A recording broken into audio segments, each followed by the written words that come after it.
এবার শুভেন্দু অধিকারীর কাছে 500 কেজি আম পাঠালো বাংলাদেশ সরকার। সম্প্রতি শেষ হওয়া পশ্চিমবঙ্গের বিধানসভা নির্বাচনে বিজয় লাভ করে সরকার গঠন করেছে বিজেপি। আর এতে মুখ্যমন্ত্রী হিসেবে শপথ গ্রহণ করেছেন শুভেন্দু অধিকারী। মূলত বাংলাদেশের পক্ষ থেকে পশ্চিমবঙ্গের মুখ্যমন্ত্রীর কাছে শুভেচ্ছা হিসেবে উপহার পাঠানো হয়েছে এই আম। বেনাপোল স্থলবন্দর দিয়ে পাঠানো আম ভারতের বাংলাদেশ মিশনের প্রতিনিধিদের কাছে হস্তান্তর করা হয়েছে। মঙ্গলবার বিকেলে যশোরের বেনাপোল সীমান্ত দিয়ে আমগুলো কলকাতায় বাংলাদেশের উপ হাই কমিশন এবং বাংলাদেশের সহকারী হাই কমিশনের প্রতিনিধিদের কাছে 100টি কার্টুনে 5 কেজি করে মোট 500 কেজি আম হস্তান্তর করা হয়। এসবের মধ্যে পশ্চিমবঙ্গের মুখ্যমন্ত্রী শুভেন্দু অধিকারীর জন্য 100 কেজি আম বরাদ্দ রাখা হয়েছে।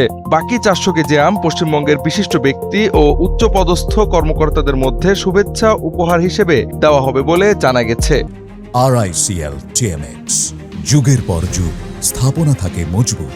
শুভেচ্ছা উপহার হিসেবে শুভেন্দু অধিকারীর কাছে পাঠানো হয়েছে আমরুপালি ও হাড়িভাঙ্গা জাতের আম।